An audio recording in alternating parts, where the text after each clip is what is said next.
Welcome to this very exclusive auction. और ये है, ladies and gentlemen, भारत के संविधान की original copy.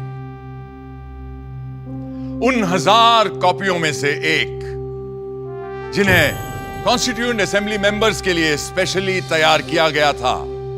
A very rare and truly a collector's item, which was meant for those जिन्होंने 3 साल रात दिन एक करके इस किताब को मुकम्मल किया था। पेश करते हैं ladies and gentleman, the constitution of India, Bharat का संविधान।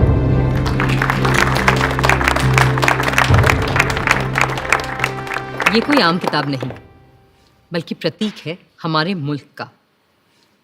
पर कभी सोचा है आपने कि ये मुल्क आखिर होता क्या है?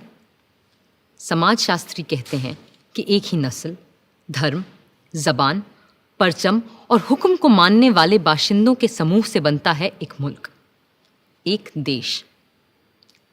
मगर हिंदुस्तान जैसे बहुत सी भाषाओं, धर्मों और तमाम जातियों प्रजातियों वाले सब कॉन्टिनेंट को किसी तंग नज़रिए से नहीं देखा जा सकता है। और ऐसे मुल्क, ऐसे समाज में पुरानी रीतियों को तोड़कर सबको साथ लेकर आगे चलने के लिए किसी पुराने कानून से भी काम नहीं चल सकता है। इसीलिए हमारे पुरखों ने बनाया था हमारा संविधान, हमारा कॉन्स्टिट्यूशन, हमारा आईन। ये आईन ही तो वो आईना है जिसमें देखकर ही हम खुद को पहचान पाते हैं और संवार भी सकते हैं। आज से मैं आपको इस जादुई आईने के अंदर के संसार की सैर पर ले जाऊंगी। ये कैसे बना, कब बना, किस किसने बनाया और क्यों बनाया? तो चलिए चलते हैं वहाँ जहाँ कहानी शुरू हुई थी, हमारे संविधान की। पर फर्स्ट थिंग्स फर्स्ट, पहले आप भी तो ठीक से देख लीजिए उस मुकद्दस किताब को जिसकी बात हम कर रहे हैं।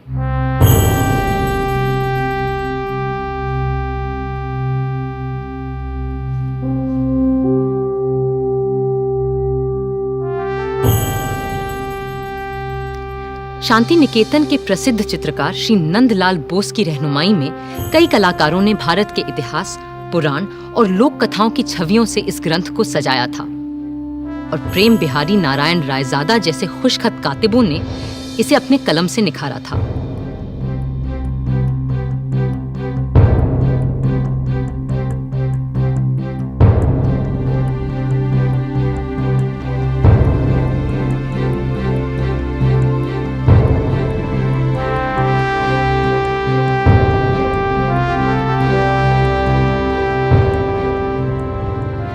मगर ये काम मुश्किल होते हुए भी बहुत आसान था उस काम के मुकाबले जो इस संविधान की कल्पना कर इसे लिखित रूप देने वालों ने संविधान सभा में पूरे 3 साल लगाकर किया था। क्योंकि वह कल्पना केवल एक किताब की नहीं थी, वह तसव्वुर था एक नए मुल्क का, एक नए समाज का, एक ऐसी नई संस्कृति का जो इससे पहले इस संसार में कभी देखी नहीं गई थी। दिसंबर 1946 में जिस इमारत की तामीर शुरू की गई थी, असल में उसकी नींव बहुत पहले रखी जा चुकी थी। 1857 की क्रांति के दौरान बागी सिपाहियों ने भी हिंदुस्तान का एक अपना संविधान बनाने की कोशिश की थी। उनका विद्रोह तो जल्दी ही दबा दिया गया, मगर आजाद देश का एक अपना आईन बनाने का सपना न दबा था न हारा था। और जैसे जैसे महात्मा गांधी के नेतृत्व में आजादी की आवाज तेज हुई, तो अपना संविधान बनाने की मांग भी और तीव्र होती गई। My mentor, Gopal Krishna Gokhale, presented to the British government a note on the Constitution in 1914. And the British said, yes, we will accept it after the war. But now they want to make a constitution for us. But you know, a constitution for India should be and can be framed only by Indians. Now it works. What will you do with this spinning wheel, Mr. Gandhi?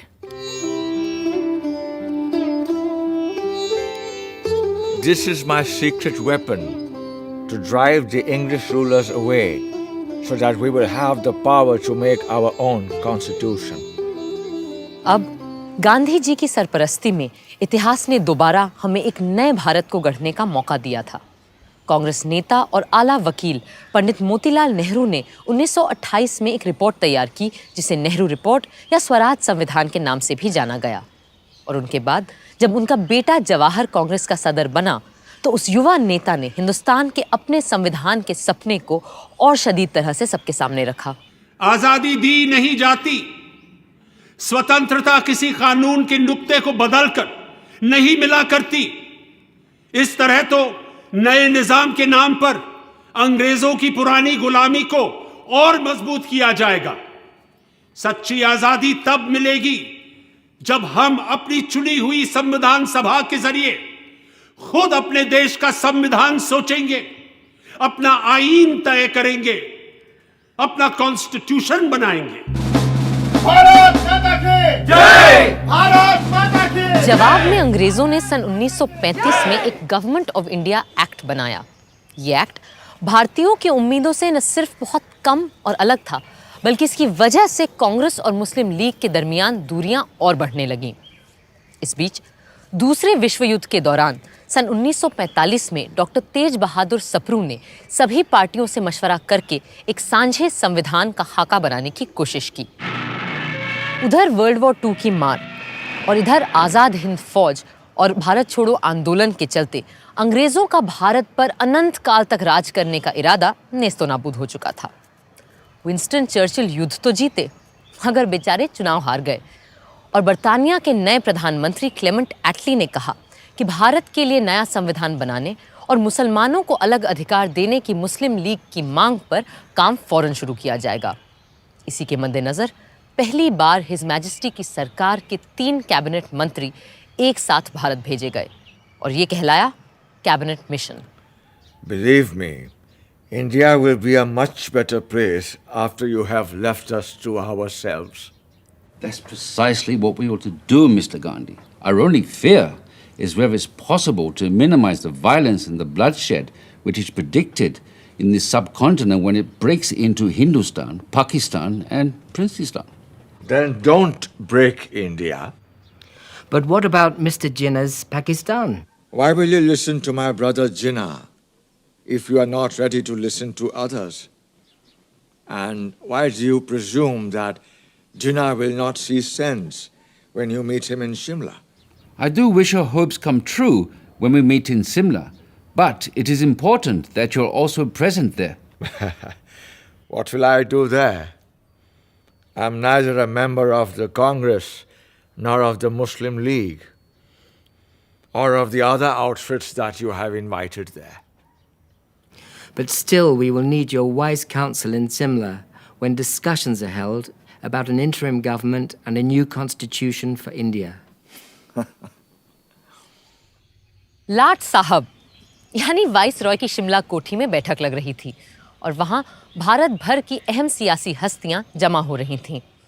Congress की तरफ से आए थे उनके अध्यक्ष मौलाना आज़ाद, साथ में थे पंडित जवाहरलाल नेहरू, सरदार वल्लभ भाई पटेल और खान अब्दुल गफार खान। मुस्लिम लीग की तरफ से थे मिस्टर जिन्ना, जिनके साथ थे लियाकत अली खान, सरदार निश्तर और नवाब इस्माइल खान। फिर सिख, पारसी, ईसाइयों और दलितों के नुमाइंदे भी थे। उधर पूरे मुल्क में फैले सैकड़ों रजवाड़ों की तरफ से वहां मौजूद थे भोपाल के नवाब मोहम्मद हमीदुल्ला, जो उन दिनों चेंबर ऑफ प्रिंसेस के चांसलर थे। Friends, the winds of change have swept the old order all over the world, ever since this bloody war has started.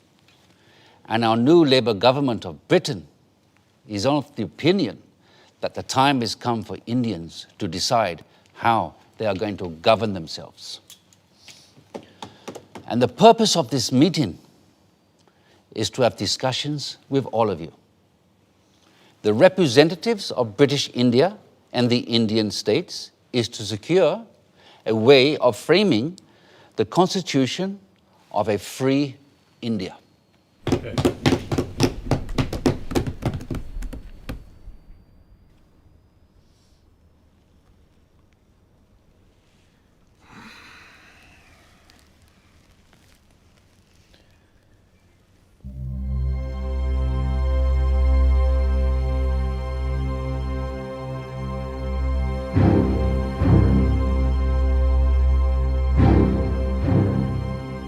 जिन्ना साहब को ये बात नागवार गुजर रही थी कि जिसे वो महज हिंदुओं की पार्टी मानते थे, उस कांग्रेस के आधे नुमाइंदे मुसलमान थे और उनकी रहनुमाई भी एक मुसलमान ही कर रहा था।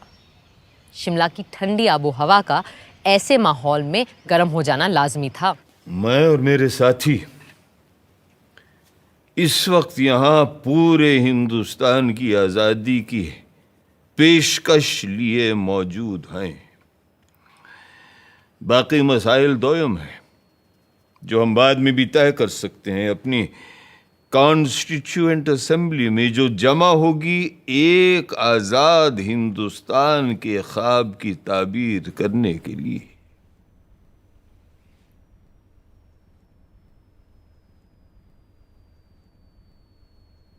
My colleagues and I stand here for the independence of the whole of India. Other matters are subsidiary to this and can be discussed and decided in the Constituent Assembly, which will make a blueprint for an India of our dreams. Dreams that may turn into nightmares for the Muslims of this country if we allow the Congress to have its way. That's why it's imperative that we Muslims of India have our own group of states that may decide its own constitution. What are the groupings you have in mind, Mr. Jinnah? All the Muslim majority states like Sindh, Punjab, Balochistan, and Northwest Frontier Province will form the first group. And the states of Assam and Bengal will be in the second group. Mr. Jinnah, if, as you suggest, these groups separate from the body of India, but then pray tell us, what is left for the Constituent Assembly to make laws for? The rest of India in the center and the south? And what happens to the princely states? Well, they can have their own constituent assemblies. This is not acceptable to us. We are here to discuss the fate of a united India, not to break India into pieces. And if this is the purpose of this mission, I'm afraid we have no business being here. In that case, I'll be forced to adjourn the meeting. जिन्ना साहब चाहते थे कि हिंदुस्तान के पूर्व में असम और बंगाल और पश्चिम में 4 मुस्लिम बहुल सूबों के लिए एक अलग संविधान सभा बने और बाकी के भारत के लिए दूसरी संविधान सभा, और राजे रजवाड़े खुद अपने आप तय करें कि उन्हें किसी के साथ जाना है या खुद मुख्तार रहना है। जाहिर है कांग्रेस के नेताओं को ये अनेक संविधानों की सूरत बिल्कुल बर्दाश्त नहीं थी। कल कुछ लोगों ने ग्रुपिंग्स के लिए एक तजवीज़ पेश की थी जो हमारे मुल्क को मजहब व मिल्लत की बिना पर बांटने की एक पेशकश है। हम ऐसी किसी भी तरह की पेशकश के सख्त खिलाफ हैं। हिंदुस्तान एक मुल्क है, आप सुन रहे हैं लियाकत अली खान साहब, हिंदुस्तान एक मुल्क है और एक ही असेंबली इसका आइन बना सकती है जिसमें तमाम सूबों, इलाकों, मजहबों और फिरकों के चुने हुए मेंबरान और राजे रजवाड़ों के भेजे हुए नुमाइंदे भी शामिल होंगे।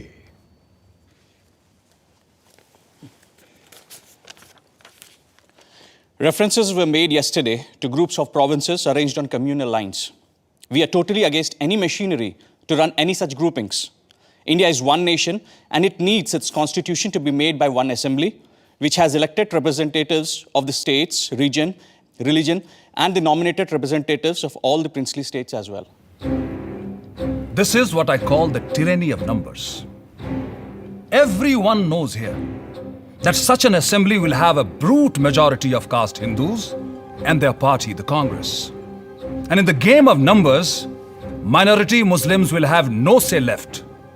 That's why we need 2 assemblies, so that Muslims can frame their own laws. मगर मेरे भाई जिन्ना, क्या आज तक हमारे पास हिंदुओं के लिए अलग और मुसलमानों के लिए अलग आइन थे? नहीं थे ना? तो फिर यकबयक आज इन 2 कानूनों की जरूरत क्यों आन पड़ी? क्यों? I trust the British sense of fair play. But with the Hindus ruling India through their Congress, Muslims need a special constitutional protection. I have gone through the length and breadth of India And I know how vulnerable Muslims are feeling today. And as their sole representative here, it is my duty to... ये आपसे किसने कह दिया कि मुसलमानों के अकेले नुमाइंदे आप ही हैं? अरे भाई, मुसलमान तो हम भी हैं, क्यों मौलाना? Well, I do not need to establish my credentials here. Because the Muslims of this country know who stands here for their rights and who here is a paid quisling Muslim masquerading as their representative. I take strong objection to such a remark being made about my esteemed colleague. Mr. Jinnah, if I've got you right, you need these groupings because of the communal mistrust that exists in this country. That's perfectly right, Sir Stafford. Muslims cannot be a part of a constituent assembly which will be dominated by caste Hindus. May we deal with first things first, please, which is to dispose of the problem of the Indo-British relationship. For that, we need to make our own constitution for a free India. The communal problem can be dealt with later. Later? Later, there'll be no Muslims left alive in India if Congress is given its way. And that is unacceptable to me. If Mr. Nehru doesn't like the idea of groupings of states within the same India, then it will be better to have two Indias. One for Hindus and another for Muslims. Hindustan and Pakistan. And a Princestan, the federation of the princely states. This is ridiculous. It clearly indicates the reality behind the groupings proposal Mr. Jinnah is making. I will not be a party to this balkanization of India. No! India is one and will remain one country. कड़वा सच ये था कि अंग्रेज हिंदुस्तान में अपनी घटती हुई फौजी ताकत से अच्छी तरह वाकिफ थे और वो चाहते ही नहीं थे कि सांप्रदायिक आग को फैलने से रोका जाए। पर हाँ, जाने से पहले सत्ता वो सौंपना चाहते थे एक ढीले से राष्ट्रसंघ के हाथ, जिसकी लगाम हो सके तो उनके ही हाथों में रहे। इन्हीं सब बातों को लेकर 16 मई 1946 को एक समझौते का मसौदा बनाया गया। United Dominion of India will be given independence as and when the appropriate time comes. In the meanwhile, two constituent assemblies will frame the constitution. One for the Muslim majority provinces, which will be grouped Balochistan, Sindh, Punjab, and Northwest Frontier Province as the first, and Bengal and Assam as the second group. The Hindu majority provinces in the central and southern India will form another group and make their own constitution. But the central government will be empowered to run foreign affairs, defense, and communications, while the residual powers and the responsibility will belong to the provinces coordinated by their group. How can you have two assemblies for one nation? Are you suggesting that there will be Hindu constitution and Muslim constitution? And which constitution will be applicable to the central government? But sir, Assam is not a Muslim majority province. Then why? Gentlemen, please, these are only recommendations which have yet to be accepted by the two main parties, that is the Indian National Congress and the Muslim League, whose working committees are going into details of this plan, and there is no need for us to add anything more at this moment. Thank you. But Nehru is adamant he won't agree to such a proposal. I'm ready to sit together with Jawaharlal, for whom I have great regard, to convince him of the value of these groupings, since he has no desire that the British stay back in India any longer. And if I'm right, then even British do not desire to stay back here any longer. Not just Nehru. The entire Congress Working Committee is dead against the concept of two constituent assemblies and two separate constitutions. In that case, they must agree to partition and for the creation of two nations. Because the only way I can agree to one union of India is if Congress agrees to two groups, as proposed by me.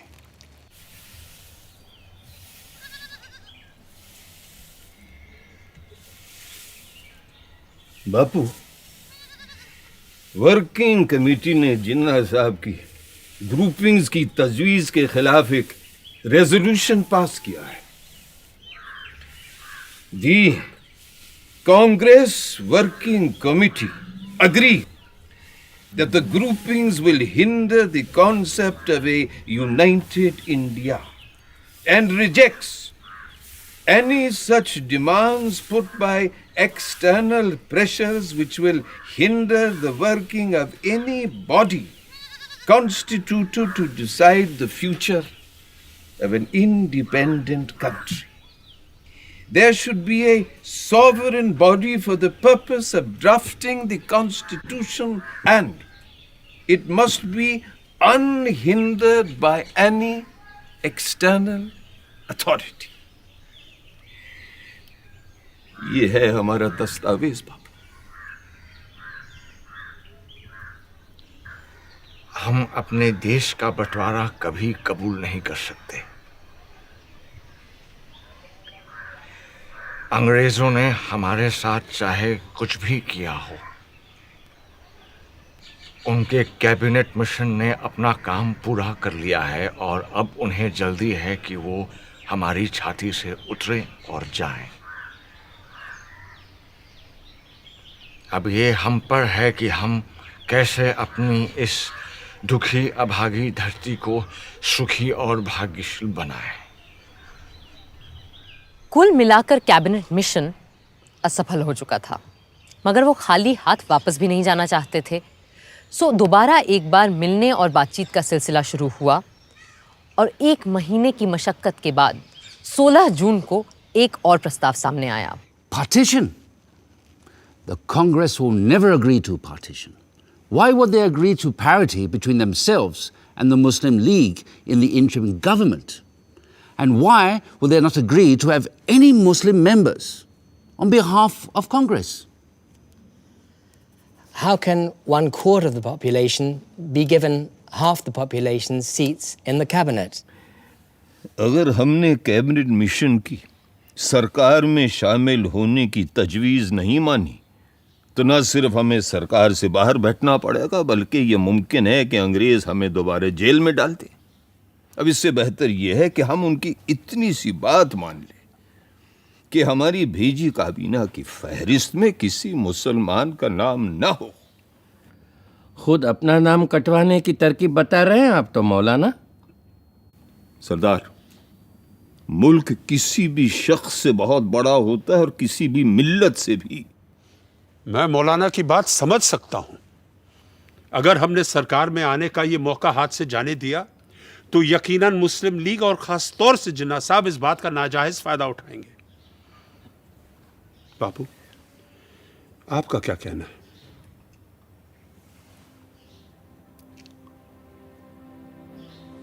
मैं किसी फायदे या नुकसान की बात नहीं जानता।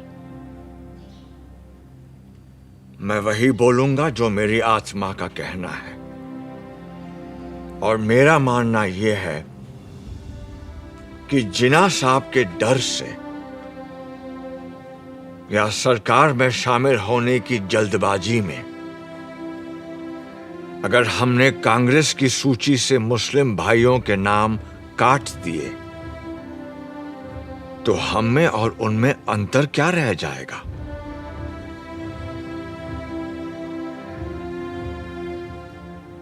जिन्ना साहब सिर्फ मुसलमानों के नेता हो सकते हैं, पर आप लोग तो सिर्फ हिंदुओं के रहनुमा नहीं है ना। बापू, आपने सही फरमाया, मगर क्रिप्स और उनके साथी अभी रुकने वाले नहीं हैं, और अगर सरकार में शामिल होने के लिए हमें मुसलमानों को अपनी काबीना से खारिज करना भी पड़े तो क्या फर्क पड़ता है? मुझे फर्क पड़ता है, और मेरा ऐसी पार्टी से कुछ लेना देना नहीं हो सकता है। अगर आप लोग सरकार संभालने के लिए इतने उतावले हैं तो बनाइए आप सरकार। मैं दिल्ली छोड़कर जा रहा हूं। बापू, हम आपकी बात समझते हैं,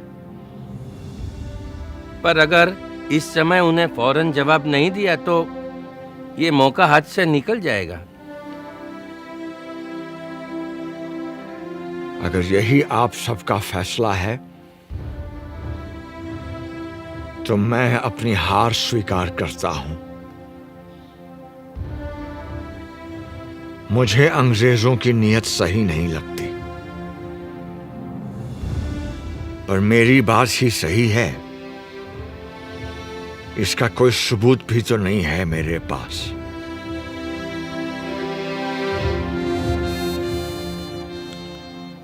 अगर आप सबकी आज्ञा हो तो मैं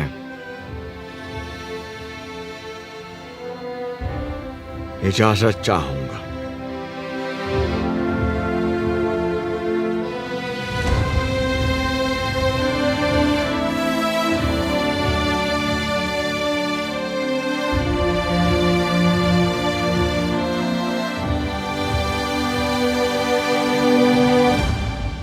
तो अब हम बापू को जाने दें।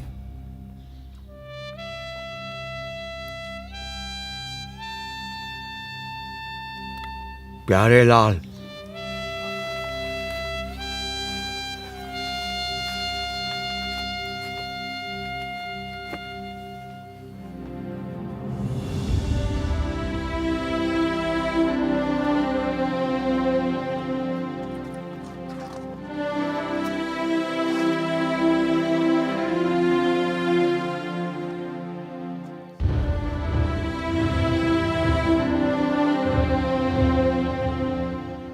यूं नया संविधान बनाना तय हो गया, और ये भी कि जिन्ना साहब की तजवीज़ के खिलाफ सिर्फ एक संविधान सभा मुल्क का रूप स्वरूप तय करेगी। जाहिर है कोई इस व्यवस्था से पूरी तरह खुश नहीं था, मगर जिन्ना साहब पर तो जैसे गाज गिर गई थी, और वो अपने मुखालिफों को आसानी से बख्शते नहीं थे। We have been betrayed by Viceroy Webel. Viceroy Wavell ने हमारे साथ दगाबाजी की है। Cripps has debased his talents, and Pethick Lawrence has proved to be a treacherous man. Crisp ने अपने हुनर का गलत इस्तेमाल किया है। पथिक लॉरेंस ने हमारी पीठ में छुरा भोंका है। Breaking all the norms of decency, they have invited the Congress, which had earlier refused the offer to join the interim government without even consulting us. भलमनसियत के सारे पैमाने तोड़कर कांग्रेस को सरकार में शामिल कर लिया गया, जबकि कांग्रेस ने पहले साफ साफ इनकार कर दिया था। और ऊपर से तुर्रा ये कि ये सब बिना हमसे पूछे, बिना हमारी इजाजत लिए बगैर किया गया है। In such a situation, if I have to safeguard the interests of the Muslims of this subcontinent, then I'm left with no choice but to bid goodbye to constitutional methods. इस सूरत में अगर मुझे मुसलमानों की इज्जत, गैरत और हुकूक को बचाना है, तो मेरे पास कोई और सूरत ही नहीं रहती सिवाय इसके कि हम कॉन्स्टिट्यूशनल यानी आईनी तरीकों को ताक पे रख दें। The Hindu Congress has time and again employed the weapon of mass struggle to intimidate us, and the British have held their arms in authority to crush us. हिंदुओं की कांग्रेस हमेशा अवामी जद्दोजहद के नाम पर हिंदुओं के हुजूम से हमें डराती आई है, और अंग्रेज हुक्मरान अपनी बंदूकों, बेतों और बेनटों से हमें कुचलते आए हैं। Today, we too have forged a weapon and are in a position to use it. अब हमने भी अपना हथियार तैयार कर लिया है और हम इसका इस्तेमाल भी जानते हैं। I call upon all the Muslims of this country to take to direct action. आज मैं हिंदुस्तान के सारे मुसलमानों से डायरेक्ट एक्शन की अपील करता हूँ। From Friday the 16th of August, we will resort to direct action till we have achieved our cherished goal, our Pakistan. ऐ अल्लाह के नेक बंदो, आने वाले जुमे 16 अगस्त से हम सीधी आर पार की लड़ाई लड़ेंगे। डायरेक्ट एक्शन और हथियार तभी रखेंगे जब मंजिल मखसूस सामने दिखाई देगी, यानी हमारा प्यारा पाकिस्तान। पाकिस्तान पाकिस्तान पाकिस्तान।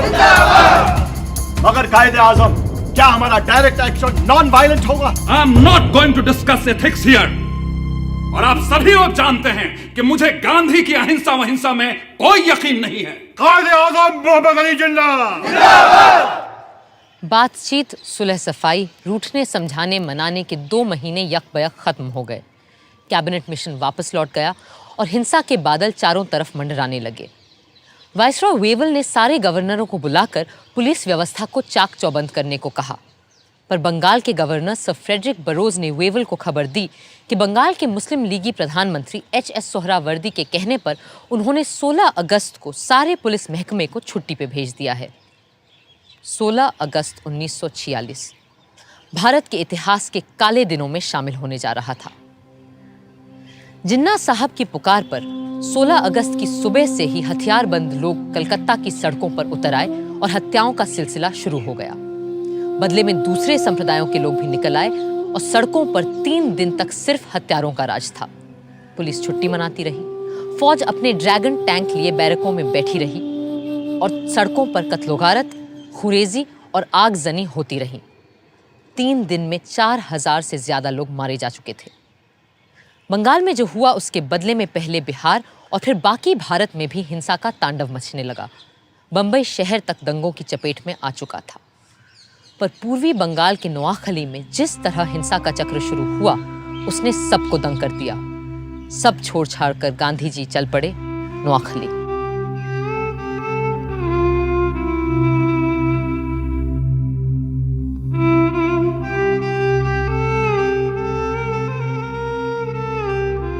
लाट साहब वेवल का मानना था कि हिंदुस्तानियों के साथ मिलकर बनी सरकार ही इस गृह युद्ध जैसी स्थिति को रोक सकती है। सो पंडित नेहरू ने अंतरिम सरकार में वाइस प्रेसिडेंट और सरदार पटेल ने गृह मंत्री का पद स्वीकार कर लिया। जिन्ना साहब ने तो पहले इस सब का मजाक उड़ाया, फिर 15 अक्टूबर तक उनकी तरफ से भी लियाकत अली खान ने वित्त मंत्री का पद संभाल लिया। जिन्ना साहब खुद सरकार में शामिल नहीं हुए क्योंकि उन्हें नेहरू से छोटा या बराबरी का ओहदा मंजूर नहीं था। यूं आर्जी सरकार तो बन गई, पर उसका चलना कदम कदम पर दुश्वार हो रहा था। गांधी जी ने तो बहुत पहले ही लाट साहब वेवल को इस खतरे से आगाह किया था। You must make your choice of one horse or the other. You will never succeed in riding 2 at a time. Choose the names for the interim government from names submitted by the Congress or the League. For God's sake, do not make an incompatible mixture, and in trying to do so, produce a fearful explosion. Even a government headed by the League is not going to damage India.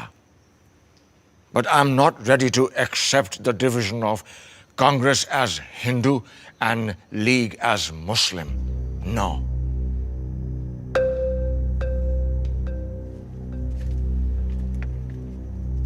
Wavell इतने हताश हो चुके थे कि उन्होंने अपने एक खत में सम्राट किंग जॉर्ज को लिखा, The situation reminds me of a childhood puzzle in which I had to manipulate marbles into their pens.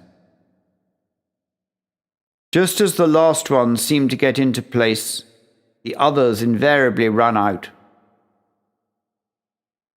I am trying to postpone convening the Constituent Assembly as much as possible, and maybe have one more round of talks with Mr. Jinnah and Nehru. Perhaps in London, a city both of them have lived in and love. दिसंबर 1946 के London के बर्फीले माहौल से ज्यादा सर्द अगर कोई चीज थी तो वो था मिस्टर जिन्ना और पंडित नेहरू के बीच का रिश्ता।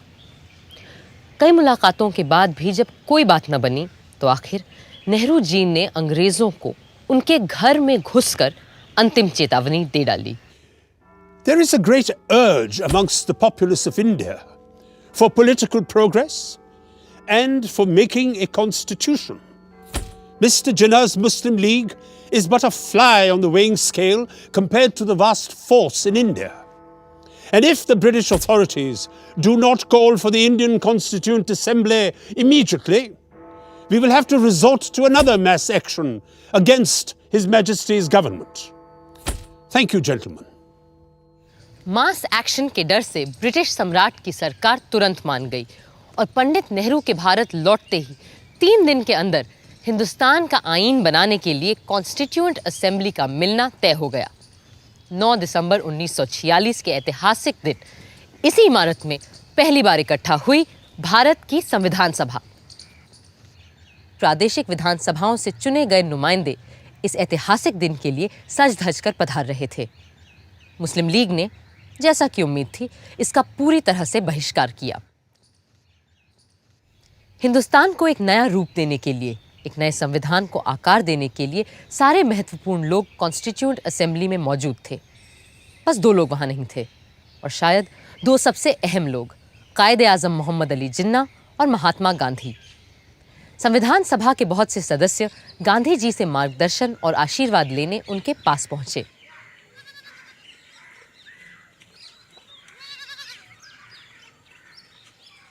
आइए आइए जगजीवन बाबू, मुझे पता है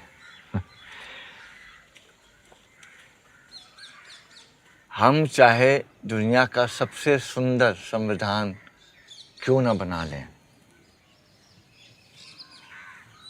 पर वो भी बेकार साबित होगा अगर उसे अमल में लाने वाले लोग ना हुए।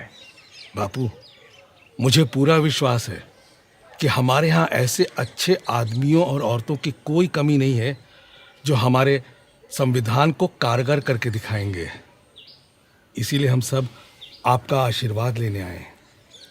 बापू के आशीर्वाद हमेशा तुम्हारे साथ है, पर आज मैं तुम्हें एक तावीज़, एक टोटका दूंगा जो शायद तुम्हें सही संविधान बनाने में मदद करे। आप और तावीज़? बापू, मुझे लगता था आप तंत्र मंत्र यंत्र में विश्वास नहीं रखते। पर इस मंत्र पे पक्का विश्वास है मेरा। जब कभी अपने आप को शंका में घिरा पाओ तो इस परीक्षा को अपनाना। सबसे दीनहीन, गरीब, कमजोर इंसान जिसे तुमने देखा हो, उसका चेहरा याद करना और स्वयं से पूछना, जो मैं करने जा रहा हूं, क्या इससे उसका भला होगा? इस कदम से क्या उसे कुछ मिलेगा या नहीं? इससे क्या वो अपने भाग्य और जीवन को सुधार पाएगा या नहीं? या यूं कहो, ऐसे करोड़ों को स्वराज मिलेगा या नहीं जो तन और मन की भूख से तड़प रहे हैं, जिनके पेट भी खाली है और हृदय भी। फिर देखना, तुम्हारी सारी शंकाएं छूमंतर हो जाएंगी।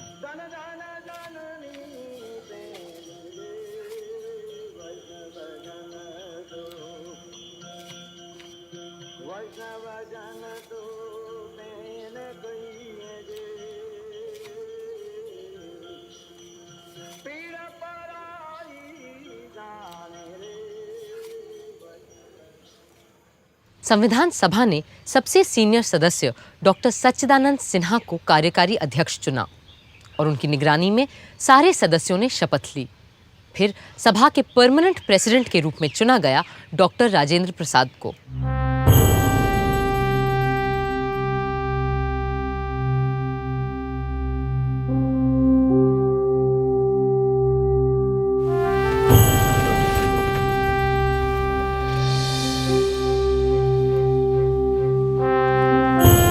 Hip hip! Hooray! Hip hip! Hooray! Hip hip! Hooray!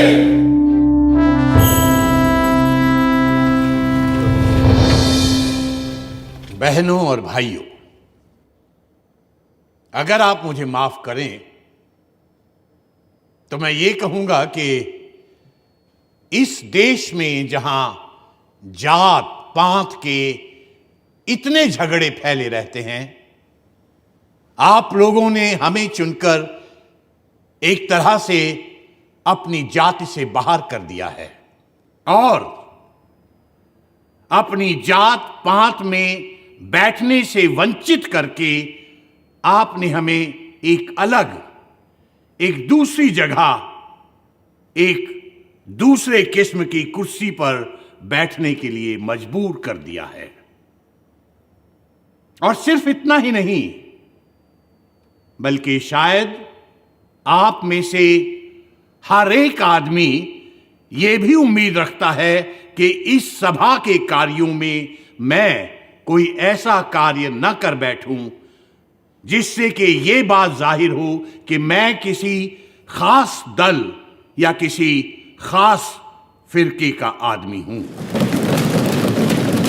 पहले हिंदी और फिर अंग्रेजी में बोलते हुए राजेंद्र बाबू ने सबके दिलों को छू लिया। Above all, what we need is freedom. And as someone has said, nothing is more valuable than the freedom to be free. Let us hope and pray that as the result of the labors of this Constituent Assembly, we shall have achieved that freedom and we shall be proud of it. 13 दिसंबर के ऐतिहासिक दिन पंडित जवाहरलाल नेहरू ने संविधान सभा के सामने एक ऐसा प्रस्ताव रखा जो हमारे आईन की नींव बनने वाला था, और ये था संविधान के लक्ष्य और ध्येय के बारे में, AIIMS and objectives resolution. Mr. Chairman, the resolution that I am placing before you defines our aims and describes an outline of the plans and points to the way which we are going to tread. The resolution that I place before you is in the nature of a pledge, and I hope the House will pass this resolution, which is of a special nature. I beg to move, 1, this Constituent Assembly declares its firm and solemn resolve to proclaim India as an independent, sovereign republic. Bharat की अक्षुण्णता, अखंडता और स्वायत्तता से लेकर नए भारत में सबकी समानता और एकता तक की बात अपने प्रस्ताव में रखी थी पंडित नेहरू ने। 2, wherein shall be guaranteed and secured to all the people of India justice, social, economic, and political, equality of status, opportunity, and before the law, freedom of thought, expression, belief, faith, worship, vocation, association, and action. एक एक करके 8 नुक्ते सामने रखे थे उन्होंने, और हमारे संविधान का पूरा नक्शा कुछ ही शब्दों में खींच दिया था। मगर उन्हें भी आज संविधान सभा में कुछ लोगों की कमी बहुत खल रही थी। आज इस असेंबली में हमें बहुत से लोगों की कमी खल रही है। हमें अच्छा लगता अगर और भी सभी इलाकों, सूबों और राज्यों के नुमाइंदे हमारे बीच होते। एक और शख्स आज यहां मौजूद नहीं है, मगर वो हम सब के दिलो दिमाग से दूर नहीं है। हमारे महान नेता, हमारे राष्ट्रपिता महात्मा गांधी जी, जिनकी लगन और मेहनत के बदौलत ही आज ये असेंबली मुमकिन हो पाई है। बापू यहां मौजूद नहीं है क्योंकि अपने आदर्शों को पूरा करने के लिए वो हिंदुस्तान के किसी कोने में चुपचाप काम करने में जुटे होंगे। पर मुझे इस बात का जरा भी शक नहीं कि उनकी रूह हमारे बीच यहां मौजूद है और हमें अपना आशीर्वाद दे रही है।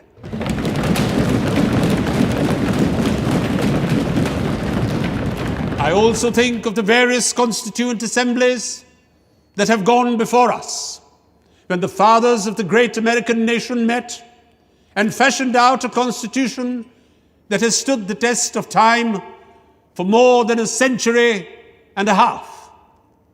My mind goes back to that Constituent Assembly which met in the lovely city of Paris, and how the king and other authorities came in its way, and it still continued. Even the room for that meeting was denied, and the Constituent Assembly betook themselves to an open tennis court and did not disperse till they had finished the task they had undertaken. We too, whether we meet in this chamber or in the fields or the marketplace, will go on meeting and continue our work till we have finished it. 13 दिसंबर को AIIMS and objectives resolution के साथ पंडित नेहरू ने हमारे संविधान की नींव रखी थी, और 14 दिसंबर को जिन्ना साहब ने संविधान सभा की पूरी बुनियाद पर ही सवालिया निशान लगा दिया। Is complete independence the goal of the Muslim League? What do you think we are fighting for? Our goal is complete independence, certainly. The complete independence of Pakistan. But Mr. Jinnah, if the Congress accepts the proposals laid down by the British government, would the Muslim League be then ready to take part in Constituent Assembly? It's all very well to talk in this loose way about Constituent Assembly. The reality is that the Congress with 292 supporters, there might be a few less, has a brute majority, where the Muslim number is only 79. Is that what people understand when they talk of democracy? The truth is that between the Hindus and Muslims in India, there is no such thing as democracy. Does that mean that the Muslim minority wants a veto on the progress of the majority? What majority do you mean? If you mean the Hindus, then we wish them Godspeed. Go ahead and establish your Hindustan. Frame your constitution for the Hindus, but then leave us alone, and we shall frame a constitution for Pakistan. ये तो बस आगाज था। आगे और तमाम अड़चनें आनी बाकी थीं। अब देखना है इन चुनौतियों का सामना कैसे किया हमारा संविधान बनाने वालों ने।